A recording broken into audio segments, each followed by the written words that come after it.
አራዳ ቅዳሜ እንደቀጠለ ነው አሁን ደግሞ የሳምንቱን አራዳ ዜናዎች ይዘንላችሁ ቀርበናል እነዚህን ባለማችን ላይ የተሰሙ ኡነተኛ ዜናዎችን ከቀልድ ጋር አዋስተን ይዘንላችሁ ምንቀርበው እኔ ናትናኤል አብርሃምና እኔ ናሆም በየነ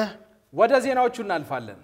የተማሪዎቿን ውጤት በሊዮኔል ሜሲ ምስል የምትገልጸው መምህርት አነጋጋሪ ሆናለች አርማ ውጤታቸውን እንግዲህ ቁጥር ቀረ ነው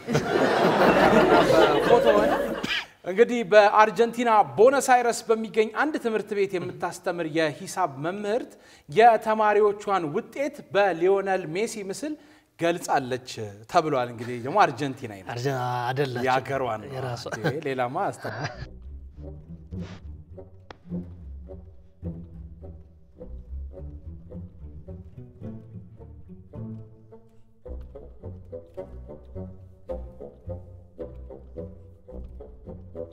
እንግዲህ መምህርቷም እንዳለችው መሰለ ተማሪዎቹ ያገኙትን ውጤት በቁጥር ከማሳወቅ ይልቅ በሊዮኔል ሜሲ ምስል እየተጠቀመች ደረጃ እንደምትሰጣቸው ተነግሯል ነው የተባለው ጸዴ ሐሳብ ነው ለተማሪዎቹ አሁን ምንድነው ደካማ ውጤት ለምሳሌ ላስመዘገበ ተማሪ ሜሲ ሲያዘን ለምን የሮላንዶ ነው እንጂ ሮላንዶ ከዜሮ ጥሩ ውጤት ላመጣ ተማሪ ደግሞ ሜሲ ሲደሰት እያሳየች ነው እንግዲህ የገለጸችው አሁን እኔ ምንድነው ሜሲ ምስሎች ብዙ አሉት ለምሳሌ እንደዚህ የጎንዮሽ ነገር ያየ ከሆነ ስርዓት ያጣይመስልን አይነት ይኖራታል ሲያድግ ደግሞ አሁን ትንሽ የሚያስፈራው ምንድነው ተማሪዎቹ እንደዚህ አሁን በሜሲ ሲስቅ ሳቀ ትንሽ እንዲህ ሲል ማከለኛው እንዴት ትገልጻለች የሊዮኔል ሜሲን ጥሩ ካልሆነ መጥፎ ካልሆነ ማከለኛ ቢሆን ተጫዋቹ ሜሲ ምን ያያረ ገብቷል አጭር ማከሆነ ውጤት አጥሯል ሊመስል ይችላል የሆነ ወይ ማከለኛ ነገር ካላለ ሜሲ ማከለኛ የለውም እኮ ወይ ጥግ ግን እኔ አውቃራው ልጆቹ ሲያድጉ በዚህ ከለመደባቸው መስሪያ ቤት ላይ እንዴት ይሆናሉ ልክ አደረገ ሜሲ ሲደሰት ሰርታለ ማለት ወይ ደግሞ በሜሲ ድምጽ ነው የደሞዝ ጭማሪ የሚነግሯቸው ማለት እንዴት እስቲ ለሜሲ ባርሴሎና አራ ደሞዝ ኤማዘረ ነው ደሞዝ እና እንግዲህ ስለ ሐሳቡ አስተያየት የተሰጠችው እንግዲህ መምህርቷ ምንድነው ሐሳቡ ትልቅ ስኬት ያስመዘገበ ነው ብላለች ተማሪዎቹ እንግዲህ በዚህም በጣም ልዩነት አሳይተዋል እና እንግዲህ ያው ቤትም ሲሄዱ አሁን ቤት አልበላም ሲል እናት መጣ ሜሲ ሲያዘን ስትል ሮላንዶ መጣለ ከቤት ይወጣ ግን በጣም ዘመን ይገርማል አይደል ለኛ ልጆች ሆነን ራት ስትል ጅቦ አለተኛ ነው ይላልክስ ነው ምናምን በፊት ራሱ አስበዋል በእኛ ትምህርት ቤት ቢሆን አሁን ደነዝን እንዴት ትለዋል ሜሲ ታሳየው ድንጋይ ታሳይ በጣም እንግዲህ ወይ ደግሞ ሜሲን ታሳየውና ቴኒስ ይተጫወት ማይገናኝ ከሆነ አንተ ነፍላና እንግዲህ ተማሪዎቹ እሷ ምንድነው ያለችው መምህርቷ ሜሲን ዛሬ እንዲያለቅስ አደረከው ትላቸዋለች ውጤት ዝቅ ሲል ሜሲ ታሳየና ሜሲን ዛሬ አዘነ ትለዋለች ስትል ልጁ ስብር ይላል ዛሬ ደግሞ ተደስቷል እያለች እንግዲህ የሚሰጡት ምላሽ መመልከት እንደሚያስደስታት ገልጻለች ይሄን በዚህም እንግዲህ ልዩነት አለው ተብሏል ያው በእኛ ሀገር ደግሞ ኳስ ተጫዋቾቻችን ብትበረቱና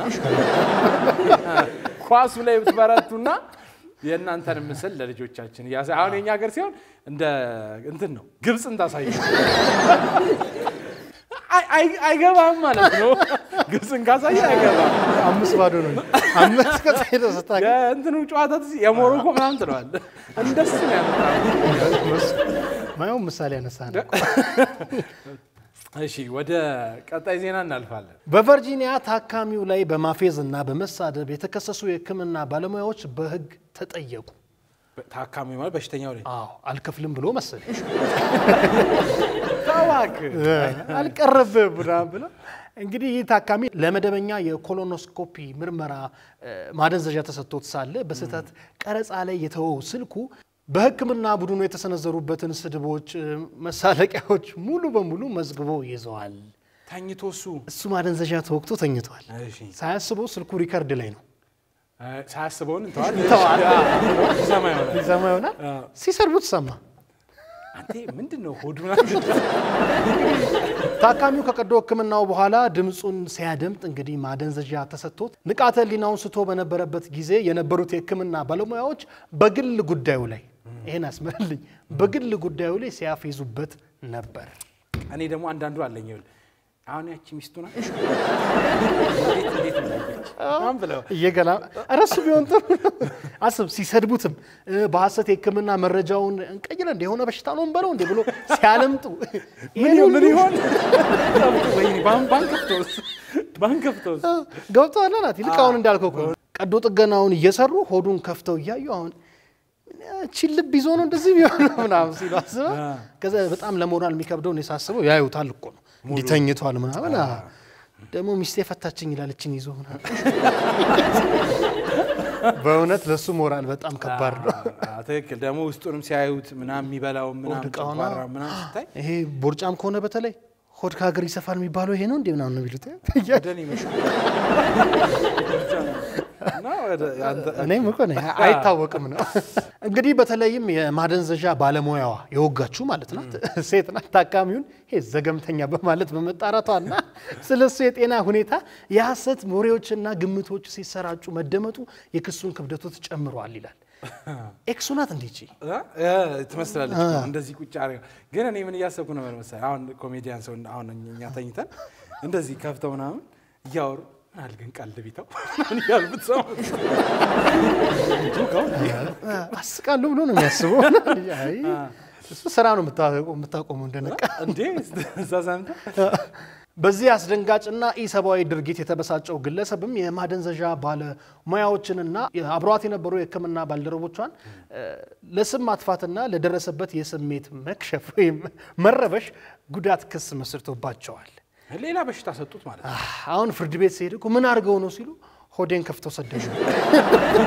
እሰይልም ክሱ ራሱ ውስጥ ሉ ቀርቷል ይሰማኛል የመጣ ይነካኛል $500,000 ካሳም አግኝቷል ከሱ አንተ አሬ አውቆ ነው ሪከርድ ያደረገው ሆኖለታል እውነት ይችልበታል $500,000 አሁን እየዞረ ወዱ ሊያስቀድድ እኮ ነው ወደ 50 ሚሊዮን ብር ማለት በጣም ብዙ እኮ ሆስፒታል ከፍተን ተጠራች እንዴ አይ አውዱን ከፈተ ድምጽ አስቀምጣ $500,000 ይወጣ እንዴ በሆዴ ሎተሪ ማለት የህክምና ስነ ምግባርና የታካሚ ክብርን እንግዲህ በድጋሚ በአጀንዳነት እንዲነሱ ያደረገ አወዛጋቢ ክስተት ነው ያው መከባበር ያስፈልጋል የሙያ ስነ ምግባርም ስላልሆነ ተብሎ ተጠቅሷል ባታሙን ችግር የለውም ተኝተን አረ እኔ ልታመም ብሬክ ነው የካሳ መጠንም እንግዲህ ለደረሰው ትክክለኛ ጉዳት ለስም ማጥፋትና ለሌላው ቀርቶ እንደ ቅጣት ሊሆን ተወስኗል ማለት ለሌሎች መማሪያ እንዲሆን ተብሎ ሰውየውን ሚሊዮነር አረጉት ሌላ ጊዜ ያው ምንም ሲወራ ምንድነው ውስጥ ምናምን ካለ ማቅ አዲስ ሰራተኛ ሀብታም ሊሆን እሱ ማደጋኩ ነው እንደውም ወይ ተመሳጥራ ማለት ነው ሆስፒታል እንዲከፍለ አንተስ ደበይ ምናምን ብለ ካልተኛ አፋፍታስበው ሙልጭ አድርገው ይሄ በስር ቢቀይሩትስ ይደብሩስ ከልብ የከብት ነው ውስጥ ይላል እንግዲህ በታካሚዎች ላይ የሚሰነዘር ማንኛውም አይነት የቃል ጥቃትና የስም ማጥፋት ድርጊት ተቀባይነት እንደሌለው በሰፊው ያሳሰቡ ነው ያው የሀገሪቱ የቨርጂኒያ ፍርድ ቤት ማለት ነው ይህ ክስ በጤና እንክብካቤ ተቋማት ውስጥ ያለውን የባለሙያና የታካሚ ግንኙነት አሳሳቢነት በግልጽ ያሳየ ክስተት ነው ተብሏል ያው ቨርጂኒያ ነው አሜሪካ ታው ቨርጂኒያ ታው ወደ ቀጣይ ዜና ስናልፍ እጣ ፈንታ ተነብያለው በማለት ያጭበረበሩት አውስትራሊያዊት ተያዙ አየ እጣ ፈንታ ተነብያለው አሁን እሺ ሰው እንዴት ፈንታውንም ያስተነብያል ፈንታ ምንድነው ፈንታ እድል በጣም ግን ያው ነው እኮ በጣም ያው ግን ሰው እንግዲህ በአውስትራሊያ እጣ ፈንታዬን ተነብያለው በማለት እንዲሁም ደግሞ ሀብትና ጤናን ያመጣል በሚል በቻይና ባህላዊ ክንውናልና በዛ መንገድ አጭበርብረዋል የተባሉት እናትና ልጅ በቁጥጥር ስር ውለዋል ተብሏል ለሁለት Detectives as she was taken into custody and charged with 39 serious offences. Her daughter also allegedly involved. እኔ የሚገርመኝ አውስትራሊያ መሆኑ ነው ምክንያቱም ከዚህ እኮ ጣፈንታ ሲደርሰን ነው የምንሄደው አውስትራሊያ አይገርም አያ ሰው ዛሬ ራስ ጣፈንታ ይፈልጋል የት ልትሄዱ እንግዲህ ደግሞ ምንድነው ሰው በሀብትና በጤና ታገኘዋለህ ካልኮ ደስ ይለዋል እና እዚህችም ሴትዮ መንገድ እንደዚህ ነው የ53 ዓመት ነች እና ልጇም ደግሞ የ25 ዓመት ሴት ልጅ ያለቻት ሲሆን በአውስትራሊያ ነዋሪ የሆኑ ቪየትናማውያንን በዚህ መንገድ ትንሽ መስሎ ሊሆን ይችላል ቪየትናማውያንን ሰዎች 46 ሚሊዮን ዶላር ነው ያጭበረበሩት ራሷን ሴትዮዋን ሀብታም አደረጓት እኮ ነው እየሰጧት ሀብታም ሆነ ሴትዮ ጣፈንታዋን ማለት መጨረሻ ልሰጥ ይችላል ስንት ነበር ያልኩህ 1 ሚሊዮን ሰጥተኝ ስንት ይሆንላል 2 እንካ ወላል ትገላገል ትችላለች እና ሴትዮዋ በጣም ነው ብር የሰራችው በዚህ ሰው እንግዲህ ሚሊዮን ከፍሎ ጣፈንታውን ማስተንበዩ ትንሽ ያስደነግጣል ምክንያቱም ሰው ሚሊዮነር ለመሆን ነው የሚያስተነብየው እንጂ ሚሊዮን ከፍሎ ሚሊዮነር ታረጋለህ ድጋሚ የበዛ እንዲበዛ አይነት ነገር ነው ተዝ ካለኮ እዚህ የሚሆነ አመት ላይ እናበዛለን ነበር አይደል አዎ እንግዲህ እናትና ልጅ ናቸው እነዚህ ያው በከፍተኛ ደረጃ የሚንቀሳቀስ አጭበርባሪ ህገወጥ ገንዘብን አዘዋዋሪ ቡድን አባላት መሆናቸው ተገልጿል እንግዲህ እናትየው የሚያጭበረብሯቸውን ሰዎች ወደፊት ቢሊዮነር ስትሆኑ ታይቶኛል በማለት ገንዘብ ተበድረው ሰዎቹ ገንዘብ ተበድረው አምጥተው ግማሹን እንዲሰጧቸው እንደሚያደርጉ ነው የተገለጸው ተበድረህ ብቻ ይዛና እንጂ ከዚህ በኋላ ይቀየራል ይባላሉ ሰዎቹ የተበደሩ ይሰጣሉ ሌላ የፋይናንስ ሲስተም እኮ በቃ ተበዳሪ እሷ ጋር ሊገናኝ ይችላል ተበድሮ ይሰጣል ያኛውም እዛው አበዳሪው ሲመጣ ለእሱ አበድሮ ይቀናሃል ምናምን እንግዲህ ባይዘ ይሶይ በረከታል ምስትለው ይሰጣልና እንግዲህ እናት የወንጀል ቡድኑን በመምራት ነው እናት ብለን ያው የጠራናቸው ስማቸው ስላልተገለጸ ነው እንጂ ይሄ የጥሩ የእናትነት ምሳሌ አይደለም እናት አይደለም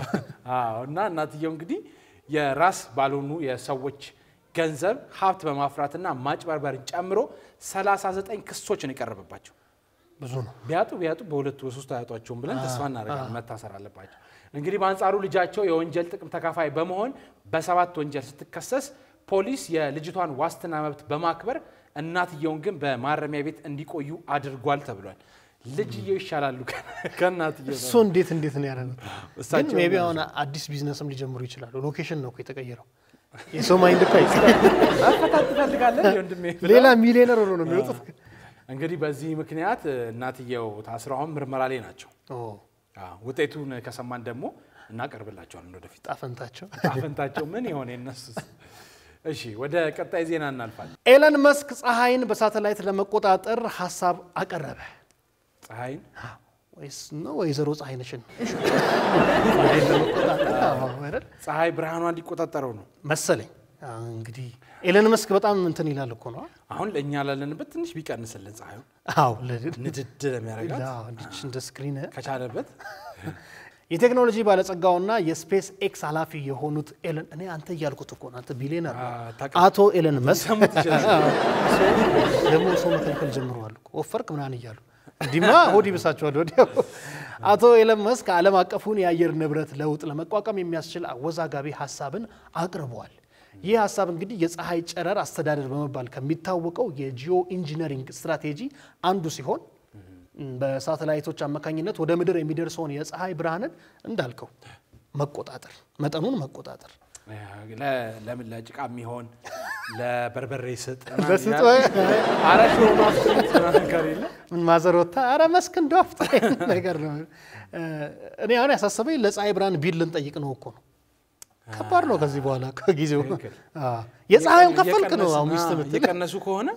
ጨምረናል ቀንሰናል የሆነ ነገር ወረድ እና ሐሳቡ መሰለ በህዋ ላይ የሚያንጸባርቁ መስታወቶችን ይተክላሉ ትልልቅ መስታወቶችን የፀሐይ ብርሃን ከምድር ላይ እንዳያፈነግጥ ማድረግ ነው ያው ይቆጣጠሩታል ነው ኮንትሮል ለማድረግ የሚፈልጉትን መጠን አፈንግጦ ይወጣ ነው ሳይንሱን ለነሱ ተውና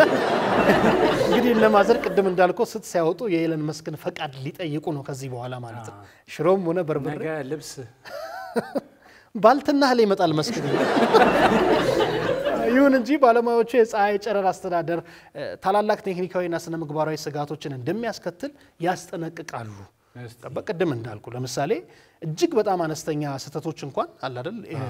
ኤለን መስክ ቢሳሳት በዓለም አቀፍ ደረጃ የአየር ሁኔታ ስርዓቶች ወይም የዝናብ ስርጭት ላይ ከፍተኛ ለውጥ ሊያመጡ ይችላሉ ገባ በቃ ዲዛስተር ነው የሚፈጠረው ከዚህም ባሻገር በፕላኔቷ ደረጃ ያለውን ይሄን የፀሐይ መጋረጃ የሚመራው ወይም የሚቆጣጠረው ማን ይሆናል ገባ ጥያቄ የሚያስነሳል እኮ ነው ምክንያቱም ፀሐይ ጋራ ናታ ኤለን መስክ ስለፈጠነ ብቻውን ሊይዘው ነው ብር ስላለው ብቻ ፀሐይን ቆጣጠር የስነ ምግባርና የአስተዳደር ጥያቄ ምላሽም አላገኘም ተብሏል አሁን በአየር ንብረት ውጊያ ሊጀመር ነው ማለት ነው ገባ ከአሜሪካ ጋር ከተጣላ ከአሜሪካ ጋር ከተጣላ በቃ ይሄ ጀንበር ስታዘቀዝቅ ጎስ ይቀደው አጥለም ተፈቃለና ጨልምባቸዋል ምናምን ነው ከዛኛ ተሰብስበን እና ፀሐይ ከሰው ተደብቀሽ ወዴት ከነ ትራምፕ ጋር ነው እነዚህ ስጋቶች ቢኖሩም በርካታ አዳዲስ የንግድ ተቋማት ከስትራቶስፌሪክ ኤሮሶል መበተን እስከ ህዋ ላይ የሚገኙ አንጸባራቂዎች ድረስ ባሉት የፀሐይ ማጥቆር ቴክኒኮች ላይ ሙከራ ያደረጉ ሲሆን ሳይንሳዊ መሰረቱም በአብዛኛውም የንድፈ ሐሳብ ደረጃ ላይ ቢሆንም በሚሊዮን የሚቆጠሩ ዶላሮች የፋይናንስ ድጋፍ እያገኘ ነው ገባ ማይቀርለት ነገር ነው በቃ ግን ሊታሰብበት ይገባል ግን ፀሐይ ሁላችንም ናት አይደል እኛ ስላቃጠለችን ብለን ለእናንተ አሰጥ ከዚህ በኋላ ገብቷል በቃ ይሄ ገደብ የለም ቅጣት ምን አከራከራት አሜሪካ አጠፋለህ ድርግም ያረጋሽ ነው የሚሆነው ዜናዎቹን ይመስሉ ነበር የሳምንቱ አራዳ ቅዳሜ አራዳ ዜናዎች እነዚህ ነበሩ ቀጣይ ሳምንት በሌሎች ዜናዎች እንገናኛለን ፍቅርና ሰላም ለሀገራችን ሳቅና ተድላ ለህዝባችን አራዳ ቅዳሜ ይቀጥላል